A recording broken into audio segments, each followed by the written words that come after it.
L'Éternel est mon berger, je ne manquerai de rien. Il me pose dans des pâturages bien verts. Il me dirige près d'une.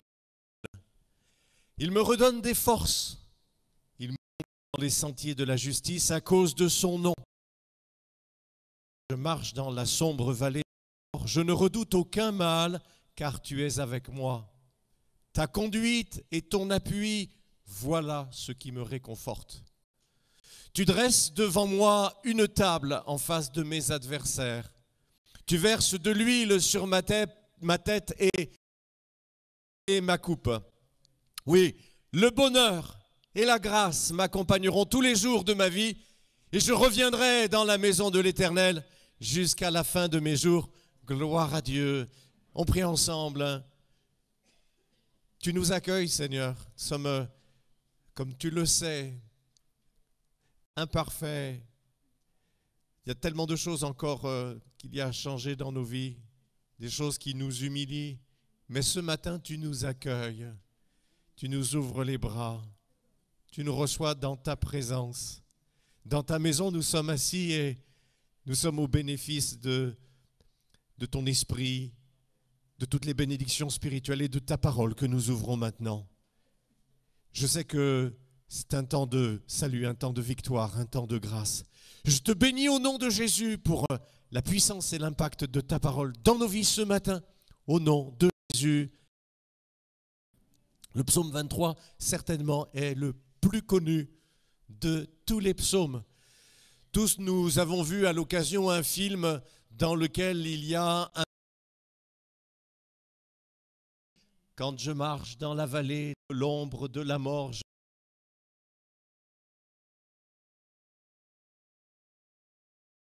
chanté par David. Mais on en a perdu la musique et la mélodie. Pendant quelques semaines, nous allons méditer ensemble. Après phrase, à part dans le compte 150 psaumes. Dans le psaume 23, il n'y a pas de prière à proprement parler. Il n'y a pas d'appel au secours comme dans beaucoup d'autres cantiques, beaucoup d'autres psaumes. Il n'y a pas non plus de cris de joie, alléluia, comme dans certains autres. Non, le psaume 23, c'est l'expression d'un bonheur serein. De la confiance et de la reconnaissance. Le témoignage d'un homme de foi profondément rassuré dans le présent et devant l'avenir, quel qu'il soit, quel qu'il doit être. Quels qu'ils doivent être. Beaucoup pensent que David a composé ce psaume après être entré en possession du royaume d'Israël selon la promesse de Dieu. J'espère qu'à la fin de cette série, vous connaîtrez par cœur le psaume 23 et que vous pourriez tous le réciter, mais je souhaite plus encore que vous le connaissiez par le cœur. Il y avait un homme, un acteur, devant une foule nombreuse, réciter le psaume 23 avec le ton, tout ce qu'il fallait, l'éloquence. Quand il a terminé, les gens ont applaudi, toute la salle a applaudi et on disait, vraiment, il connaît bien le psaume 23. Et puis,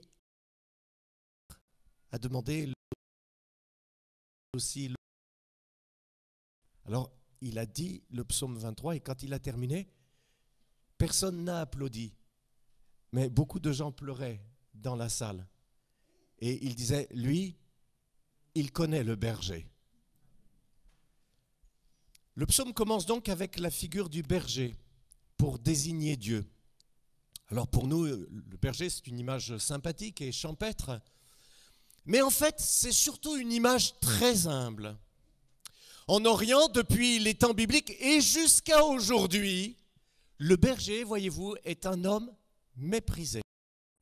Le berger est en rivalité perpétuelle avec le cultivateur depuis Caïn et Abel, jusqu'à aujourd'hui.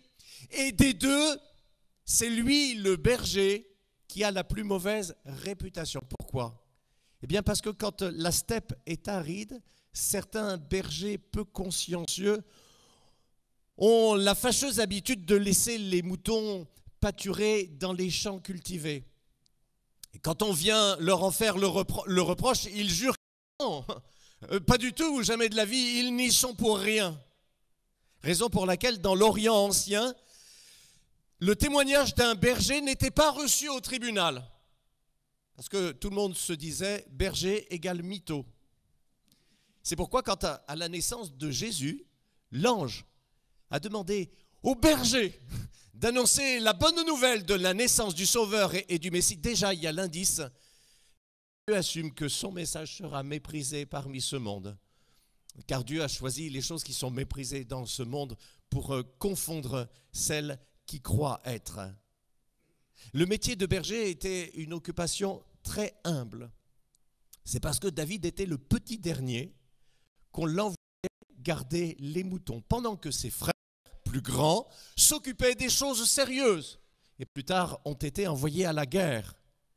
On confiait aussi les moutons aux filles pour la même raison. Dans la Bible, on voit Séphora garder les moutons de son père. On voit Rachel garder les moutons de son père. Les frères aînés de Joseph étaient furieux parce que Joseph était le plus jeune parmi eux, et que eux, les aînés, leur père les envoyait garder les moutons. Tandis que lui, Joseph, restait dans la tente. Le chouchou, ça les mettait hors d'eux-mêmes. Un prince en Égypte a appris l'humilité pendant 40 ans en gardant les moutons de son beau-père. La Bible dit que les Égyptiens, c'était leur culture, un peuple d'agriculteurs, pas seulement des constructeurs de pyramides, les Égyptiens qui cultivaient le long du Nil avaient en horreur les bergers. Et dans l'Orient ancien, ils n'étaient pas les seuls, loin de là. La figure du berger, donc, ambivalente. D'un côté, évidemment, elle évoque, c'est incontestable, un rôle protecteur. C'est Martin Luther, qui dit d'autres noms de Dieu, tels que Seigneur, Roi, Créateur, inspirent toujours une sorte de crainte. Il n'en est pas de même du mot berger, qu'il suffit d'entendre pour éprouver confiance, consolation et sécurité. Aussi, du berger est très expressif pour désigner celui qui dirige les autres. Dans l'Orient ancien, en particulier chez Israël, chez les prophètes de l'Ancien Testament, les bergers d'Israël, ce sont les rois, les chefs du peuple. Mais d'un autre côté, un Dieu berger, ce n'est pas un Dieu fier, c'est un Dieu qui s'abaisse avec humilité pour s'occuper de ses créatures. Un Dieu berger. Et Dieu assume d'être la figure du berger. Un homme méprisé dans les temps bibliques, plus encore. Psaume 95, verset. C'est lui. Nous sommes le peuple dont il est berger, le troupeau que sa main conduit. Et notre Seigneur Jésus a revendiqué ce titre de berger en disant, c'est dans Jean chapitre 10, verset 11, « Je suis le bon berger ». Par ces mots, Jésus exprime sa divinité, puisque Dieu, vrai berger des hommes, et que Jésus dit, lui, moi, je suis le bon berger. Il laisse entrevoir sa divinité, mais il laisse aussi voir son humilité, sa douceur, son désintéressement. Je suis pour vous. Venez à moi, si vous êtes fatigués et chargés, tous, car je suis doux et humble de cœur. En ancien français, le mot berger se dit pasteur. De là, le titre des responsables d'églises protestantes. Les pasteurs sont les bergers du troupeau, l'église. Le troupeau qui appartient au grand pasteur, le bon berger, le Seigneur Jésus-Christ. Pierre dit aux pasteurs, aux responsables d'église comme moi, comme prenez soin du troupeau qui vous a été confié. chargé par la couronne de gloire. Pierre, chapitre 5, versets 2 à 4. C'est vraiment intéressant d'entendre David parler du berger, parce que qui en parle, trop. Si c'est un diététicien qui vous parle de nutrition, bon, vous l'écoutez parce qu'il est compétent. Si c'est un mécanicien qui vous parle de votre voiture, il sait de quoi il parle. Et David peut parler à propos du berger parce qu'il est un pro dans ce domaine. Il a gardé les troupeaux de son père. Voyez-vous, on peut imaginer, on pourrait supposer que le métier de berger, c'est simple. On s'assied à côté des brebis, on fait la sieste. Non! Le berger doit être un homme courageux, on va le voir dans les semaines qui suivent, doit être aussi un homme intelligent et travailleur. Courageux parce que les loups tournent sans arrêt autour du troupeau, comme aujourd'hui d'ailleurs, encore. Et de temps en temps, en Israël, à l'époque en tout cas, un ours, même un lion, sortait des rives du Jourdain et voulait arracher une brebis. Et David était un berger courageux. Il n'hésitait pas à se mettre entre le fauve et sa brebis pour sauver la brebis. On en parlera les semaines suivantes. Pourtant, dans ce psaume, David ne s'exprime pas en tant que berger, n'est-ce pas? Il s'exprime en tant que brebis. Alors oui, une brebis, mais en même temps en tant que connaisseur, parce que lui, il sait ce que c'est un bon berger, mais en tant que brebis. Lui qui s'occupait si consciencieusement du troupeau qu'on lui a confié. Quand son père l'a envoyé visiter ses frères qui étaient à la guerre, prendre de leurs nouvelles, leur apporter des vivres, David n'est pas parti comme ça. Il est allé chercher quelqu'un, un homme de confiance, il lui a confié son troupeau quand il savait que tout était bien en ordre et qu'il était tranquille pour son troupeau. Alors il est parti visiter ses frères qui étaient... Il n'hésitait pas à défendre sa vie pour une brebis devant un lion ou un ours. Et puis David est devenu le berger et le roi d'Israël. Psaume 70, verset 72. Dieu choisit David comme serviteur. Il alla le chercher dans les parcs à moutons. Il l'a fait venir de derrière son troupeau pour qu'il devienne le berger d'Israël, de son peuple, son bien le plus personnel. David s'acquitta de sa tâche avec un cœur irréprochable et d'une main experte. Il guida le peuple du Seigneur. Mais ici, dans ce psaume, David voit autre chose. Lui qui s'occupait si bien des autres. Il était un roi courageux comme il avait été un berger courageux. Il était responsable comme il l'avait été autrefois de ses moutons. Mais quand il regardait sa vie, cet homme qui s'occupait si bien des autres, de son peuple, il disait, moi aussi, j'ai quelqu'un qui s'occupe de moi. C'est le Seigneur. Alléluia. Et nous verrons dans ce psaume comment il discerne dans son parcours et dans sa vie les bons soins du Seigneur. Le psaume 23, c'est le cantique d'un homme que sa foi a rassuré. C'est l'expression du bonheur tranquille, d'un homme qui sait que le meilleur des bergers possibles s'occupe de lui. Et ce matin, vous aussi, et moi aussi, comme David, nous allons être rassurés par notre foi et la parole de Dieu qui va la nourrir. C'est mon message pour chacun d'entre nous ce matin. Est-ce que vous savez que Dieu s'occupe de vous? Vous lui appartenez. Vous êtes sa brebis. Alors vous êtes au bon soin du Seigneur. Psaume 68, verset 20. Il nous prend en charge. Dieu, notre Sauveur, Dieu nous prend en charge. 1 Pierre, chapitre 5, verset 7. Déchargez-vous sur lui de tous vos soucis, car lui-même prend soin de vous. Oh, j'aime ces mots. Ce n'est pas juste il s'occupe de vous, mais il prend soin de vous. Dieu prend soin de vous. Ce n'est pas n'importe qui s'occupe de vous.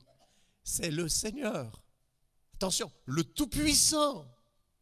Et il le fait bien, à merveille, parce qu'il est le meilleur des bergers possibles. Autrefois, dans les réunions pour les nouveaux, on chantait « Mon Dieu est si bon, il prend bien soin de moi ». Paul priait pour que les chrétiens ouvrent les yeux sur les immenses privilèges qui étaient liés à leur condition de chrétien. Il disait, je prie pour que Dieu ouvre les yeux de votre cœur, que vous voyez toute l'espérance qui s'attache à son appel. Vous avez un héritage extraordinaire. Je prie pour que vous puissiez voir tout cela. David dit, l'Éternel est mon berger, je ne manquerai de rien. Dans l'hébreu ancien, et donc dans le texte original du psaume 23, il n'y a pas de ponctuation, parce que dans l'hébreu ancien, les mots étaient écrits les uns à la suite des autres sans ponctuation. Ce sont les traductions françaises qui rajoutent par nécessité une ponctuation, un point là où il faut un point, une virgule ailleurs ou un point d'interrogation là où c'est nécessaire. J'ai regardé différentes traductions de ce verset premier et celle que j'ai trouvée la meilleure à mon avis, c'est la traduction second 21. L'Éternel est mon berger, 2 points, je ne manquerai de rien. 2 points, ou autrement dit, c'est parce que l'Éternel est mon berger que je sais que je ne vais manquer de rien. Et ce qui est étonnant, ce qui est réjouissant, c'est que dans ce mot « rien », paradoxalement, vous pouvez mettre tout. Ça, c'est fort. Dans rien, il y a tout. Dieu répond à vos besoins matériels. Dieu répond à vos besoins affectifs. Dieu répond à vos besoins physiques. Dieu répond à vos besoins spirituels. Psaume 34 de David, versets 9 et 10. Craignez le Seigneur, vous qui lui appartenez, car rien ne manque à ceux qui le craignent. Les jeunes lions peuvent souffrir de la disette et de la faim, mais ceux qui cherchent le Seigneur ne sont privés d'aucun bien. Avec lui, nous ne manquerons de rien. Et rien, ça veut dire rien. Vous ne manquerez pas de nourriture pour votre corps, ni de vêtements pour l'habiller, parce que Jésus dit, votre Père dans le ciel sait que vous en avez besoin. Même si vos proches vous abandonnaient, vous ne manqueriez pas d'une famille. Parce que Jésus dit que dans l'Église, nous retrouvons une famille avec des frères, des sœurs, des fils, des filles, des pères et des mères spirituels. Avec lui, vous ne manquerez jamais de pardon. Ça me touche particulièrement ce matin. Aussi souvent que nous reviendrons humiliés après une chute, il ne se lassera pas de nous pardonner. La Bible dit, si nous reconnaissons nos péchés, il est fidèle et juste pour nous les pardonner. J'aime beaucoup ça. Il est fidèle pour nous pardonner jour après. Je ne manquerai pas de pardon. Alléluia. Avec lui, vous ne manquerez pas non plus d'un Dieu qui guérit. David disait, mon âme bénit l'Éternel. C'est lui qui pardonne toutes tes fautes et qui guérit toutes tes maladies. Vous ne manquerez pas non plus d'assistance en cas de besoin. La Bible dit, il est un secours toujours proche en cas de danger. Et surtout, vous ne manquerez jamais de sa présence à vos côtés. Jésus dit, je suis avec vous tous les jours jusqu'à la fin du monde. Alléluia, gloire à Dieu. Vous pouvez jeter un regard en arrière et vous apercevoir qu'il s'est toujours occupé de vous et de vos besoins. David, dans son grand âge, a écrit « J'ai été jeune et j'ai vieilli, et je n'ai jamais vu le juste abandonné ou ses descendants mendier leur pain. » Israël aussi, en son temps, avait bénéficié des bons soins de Dieu dans le désert qu'il traversait. Deutéronome chapitre 2, verset 7. Dans ce grand désert, voilà 40 années que l'Éternel est avec toi, tu n'as manqué de rien. Et un jour, le Seigneur Jésus a posé la question à ses disciples. Quand je vous ai envoyé sans bourse, ni sac et sans souliers, de rechange, évidemment. Est-ce que vous avez manqué de quelque chose? Vous devinez la réponse. Chapitre 22, verset 35 de Luc. De rien, Seigneur. Et si vous me posiez la question, je répondrais exactement comme les disciples. Je n'ai jamais manqué de rien. À certains moments, c'était chaud. Je me souviens, jeune pasteur, nous commencions, c'était difficile. On a dû vendre quelques cadeaux de mariage. L'argenterie reçue en cadeau de mariage. Mais comme, comment ça s'appelle, brocante, voilà, le brocanteur dit non, les fourchettes, ça ne m'intéresse pas, je prends que les couteaux. On est resté qu'avec les fourchettes. Mais on n'a manqué de rien. Bien sûr, il faut faire la différence entre les vrais besoins et le superflu. Quand David dit « je ne manquerai de rien », il veut dire qu'il ne manquera de rien de ce qui lui est vraiment nécessaire. Paul dit, Philippiens 4, 19, « Mon Dieu pourvoira à tous vos besoins selon sa richesse, avec gloire en Jésus-Christ. » À tous vos besoins, pas tous nos caprices. Je ne manquerai de rien, ce n'est pas seulement une question de moyens, c'est aussi une question d'état d'esprit. Parce que vous savez, on peut être millionnaire, on peut même être milliardaire et connaître un sentiment de manque. Parce qu'on est frustré à l'intérieur, on convoite encore et encore et encore et encore. C'est pour ça d'ailleurs qu'il y a autant de gens endettés parmi les riches que parmi les pauvres. Ce n'est pas une question de moyens, c'est une question d'état d'esprit. Mais la Bible dit, la foi est une source de richesse quand on sait être content avec ce qu'on a. Si on a la nourriture, le vêtement, ça va, on s'en contentera. La reconnaissance dit, je n'ai manqué de rien. Mais vous avez remarqué ici, David, il s'exprime au futur. Et c'est la foi qui parle maintenant, plus seulement la reconnaissance, mais la foi. Je ne manquerai de rien. Une parole en rapport avec l'avenir. Une affirmation de sérénité qui regarde le futur avec confiance. Nous savons que Dieu veillera sur nous en toutes choses, même dans notre situation matérielle, financière, en tout, en tout. Hébreux chapitre 13, verset 5, Dieu lui-même dit, je ne te laisserai pas. Je ne t'abandonnerai jamais. Beaucoup de chrétiens en ont fait l'expérience quand leurs ressources étaient arrivées au bout. Le 20 du mois, le 15 du mois, Dieu est venu à leur secours et ils ont pu terminer jusqu'à la prochaine paye. Il y a des frères et des sœurs au milieu de nous qui ont des situations modestes, j'en suis bien conscient. Ils peuvent se reposer sur Dieu. Jésus nous invite à prier pour notre pain quotidien. Ça veut dire qu'il peut nous le donner aujourd'hui. Mais si c'est le pain quotidien, il va aussi pouvoir nous le donner demain. Et puis il nous le donnera aussi après-demain. Et tous les jours de notre vie.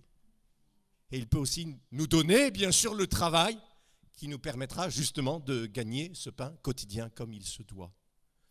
Alors, mes bien-aimés, ne vous laissez plus ronger par les inquiétudes. De quoi demain sera fait? Est-ce que j'aurai assez?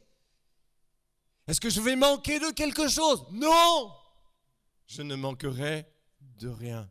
La réponse à l'inquiétude, c'est la prière et la foi.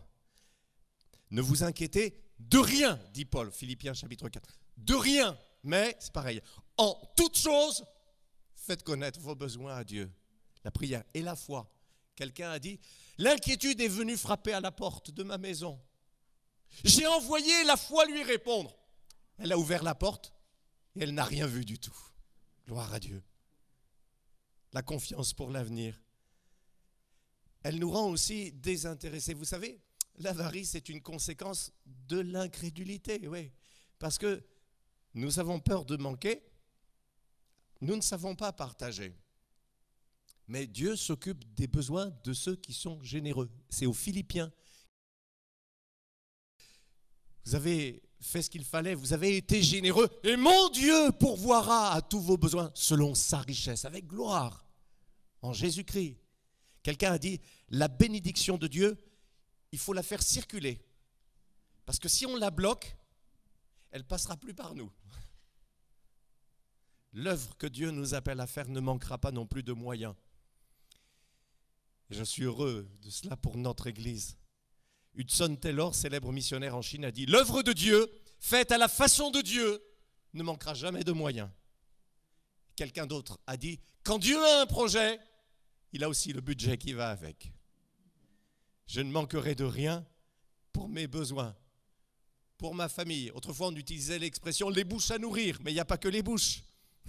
Il y a aussi les corps qu'il faut habiller, les sorties scolaires, etc., etc., et les nouvelles baskets, et les 1000 besoins d'une famille. Mais Dieu est bon et grand, et il pourvoit à tout cela. Nous ne manquerons jamais de rien non plus pour l'Église, et nous pourrons aussi aider les œuvres missionnaires. Maintenant, il y a un point et un mot sur lequel je voudrais m'arrêter avec vous, c'est le mot « mon ». L'Éternel est mon berger. Et de pouvoir dire ce mot, ça change tout. Je me souviens, j'étais adolescent, je n'étais pas encore chrétien. Ma mère était partie avec nous les enfants pour un temps de vacances dans un camping chrétien, c'est-à-dire un camping qui était géré par des chrétiens, un pasteur qui était à la tête. Moi, ça me plaisait puisqu'il y avait la mer à côté et nous, on habitait la région parisienne. J'étais content de partir là-bas. Donc, je ne sais plus si ça a duré 15 jours, 3 semaines, j'étais content. Mais dans le camping, moi, je n'étais pas chrétien et tout le monde le savait. Les autres allaient aux réunions, moi non, j'allais à la plage. Et puis à la fin du séjour, les uns et les autres sont partis et le pasteur, le responsable du camping, se tenait à la sortie pour saluer les uns et les autres. Alors moi j'ai dit, fais comme tout le monde, je suis allé dire au revoir au responsable du camping.